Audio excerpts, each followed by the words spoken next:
அன்பானவர்களுக்கு கருப்பா நல்லமுத்துவின் பணிவான வணக்கம். சிரிப்பு சிதறல்கள் என்ற தொடர் மூலமாக உங்களை எல்லாம் சந்திப்பதில் மிகுந்த மகிழ்ச்சி. எத்தனையோ நகைச்சுவை நடிகர்கள், பேச்சாளர்கள் நடித்தும் பேசியும் நம்மளையெல்லாம் சிரிக்க வச்சுட்டு தான் இருக்கிறாங்க.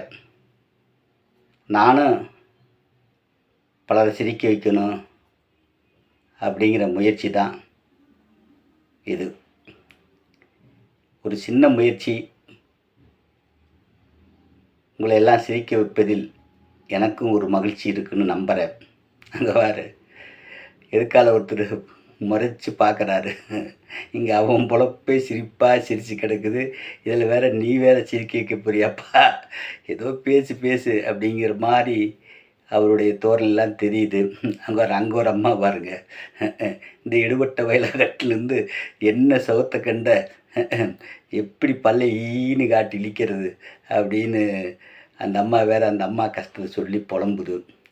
சரி என்னமோங்க, எது எப்படி இருந்தாலும் 1500க்கு சிரிக்காட்டியும் பரவாயில்லைங்க, ஒரு 50 பைசாவுக்கு ஒரு ரூபாய்க்காவது சிரித்து வைங்க, அது எனக்கு உபயோகமாக இருக்குன்னு நான் நம்புகிறேங்க. ஒருத்தர் வந்துங்க தலைவலின்னு மெடிக்கலுக்கு போய் மாத்திரை வாங்கிட்டு வீட்டுக்கு வந்தார். அடுத்த நாள் அதே பக்கம் மெடிக்கலுக்கு போகும்போது அந்த மெடிக்கல்காரர் கேட்டார், ஏங்க இப்போ தலைவலி எப்படிங்க இருக்குதுன்னு கேட்டார். அதுக்கு என்னங்க, மகிழ்ச்சியாக சந்தோஷமாக இருக்குங்க அப்படின்னாரு. என்னையா சொல்கிற, தலைவலி போயிடுச்சா இல்லையா அப்படின்னு மறுபடியும் அவர் கேட்டார். அதுக்கு அவர் சொன்னார், அதாங்க அம்மா வீட்டுக்கு போயிடுச்சுங்க அப்படின்னார். பார்த்தீங்களா, இப்படி தான் ஒவ்வொரு குடும்பத்துலேயும் கணவன் மனைவிக்குள்ளே ஒருத்தருக்கு ஒருத்தர் சனியன்னு இப்படி தலைவலி காய்ச்சல்னு ஒருத்தரை விமர்சிச்சுட்டு சொல்லிகிட்டு இருக்காங்க. ஏன்னா ஒவ்வொருத்தரும் வாதம் பண்ணும்போது இடக்கு முடக்கா சண்டை சச்சரவு வரும். அப்போ எல்லாம் இப்படிலாம் சொல்லி பயன்படுத்தி பேசிக்குவாங்க. ஆமாங்க, ஒரு அம்மா வேறுன்னு ஒரு டாக்டர் அறைக்குள்ளே போச்சு. படப்படன்னு போய் அதோட மேலாடை எல்லாம் கழட்டி போட்டுச்சு.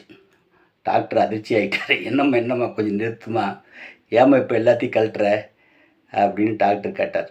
அதுக்கு அந்த அம்மா சொல்லிச்சுங்க, எங்கள் வீட்டுக்காரர் வீட்டிலேருந்து பெறப்படும் போதே சொன்னார், டாக்டரை எதையுமே மறைச்சிடாதுன்னு சொன்னார், அதுதாங்க உங்கள்கிட்ட எல்லாத்தையும் காட்டலான்றாங்க.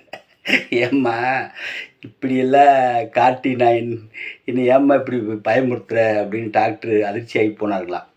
இப்படியெல்லாம் நிறையா பெண்கள் இருப்பாங்க. ஆமாங்க, ஏடி கனவுல கூடவே கத்தியோடு நிற்கிறியேடி அப்படின்னு ஒரு மனைவி பார்த்து கணவன் கேட்டான்.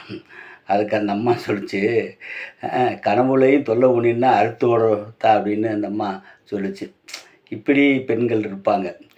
எப்போ சமயம் கிடைக்கி சந்தர்ப்பம் கிடைக்க அந்த நேரத்தில் 2 அடி அடிச்சிக்கலாம், 2 கொட்டு கொட்டிக்கலான்ட்டுலாம் பெண்கள் இருப்பாங்க வீட்டில். இப்படியெல்லாம் வீட்டில் நடக்கிற விஷயங்களை ஒரு நகைச்சுவையாக நான் ஒரு புனைஞ்சிருக்கிறேங்க. நீங்கள் என் நகைச்சியை ரசித்து மகிழுங்க அப்படின்னு கேட்டுக்கிறேன். இதெல்லாம் ஒரு நகைச்சுவை, இதெல்லாம் சொல்ல வந்துட்டேன்டான்னு யாருமே என்னை தவறாக விமர்சித்தாதீங்க. அப்படி ஏன் பொழப்பு சிரிப்பாக சிரிச்சிடும். ஏடா உன் மனைவிக்கு அல்வா வாங்கிட்டு போறியே, எப்படி சந்தோஷமாக இருக்காளா அப்படின்னு ஒரு நண்பன்ட்டு கேட்டான். அதுக்கு அந்த நண்பன் சொன்னான், அல்வா தான் வாங்கிட்டு போகிறேன், ஆனால் அவள் தான் எனக்கு டெய்லி அல்வா கொடுக்குறா அப்படின்னா. இப்படி ஏதாவது ஒரு விதத்தில் மனிதனுக்கு துன்பம் வரும்போதும் பிறருக்கு அதில் ஒரு நகைச்சுவை வருங்க. ஒருத்தர் துன்பம் ஒருத்தருக்கு நகைச்சுவையாக இருக்குது, ஒருத்தர் நகைச்சுவை ஒருத்தருக்கு துன்பமாக இருக்குது. இப்படியெல்லாம் ஒவ்வொரு மனிதர்களுக்குள்ளும் மாறுபட்ட சிந்தனை கருத்து எல்லாம் இருக்குங்க. அதனால் ஏதோ என் பேச்சை கேட்டு கொஞ்சம் சிரிங்க. ஏடா உன் மனைவி விளக்கு மாத்திர ஒன்று வெளுத்தினாலே என்னடா காரணம் அப்படின்னு ஒருத்தன்ட்ட கேட்டான். அதுக்கு அவன் சொன்னான், வீட்டுக்கு வரும்போது லட்சுமியோட தான் வரணும்னு அவள் பணத்தை சொன்னதை தெரியாமல் நான் பாட்டுக்கு எங்கள் ஆஃபீஸில் இருந்த டைப்பிஸ்ட் லட்சுமி கூட்டி போயிட்டுண்டா அப்படின்னானா.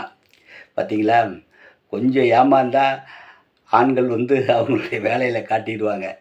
ஆமாங்க சொந்தங்களே, இது ஒரு நகைச்சுவை அப்படின்னு நான்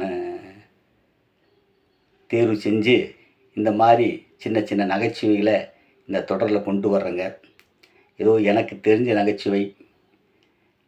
உங்களால் முடிஞ்ச ஒரு லைக் போடுங்க. நன்றி. தொடர்ந்து விண்வெளி சேனலை பாருங்கள், சப்ஸ்கிரைப் செய்து கொள்ளுங்கள், லைக் பண்ணுங்கள், ஷேர் பண்ணுங்கள், தொடர்ந்து கமெண்ட் பாக்ஸில் பதிவிடுங்க. நன்றி.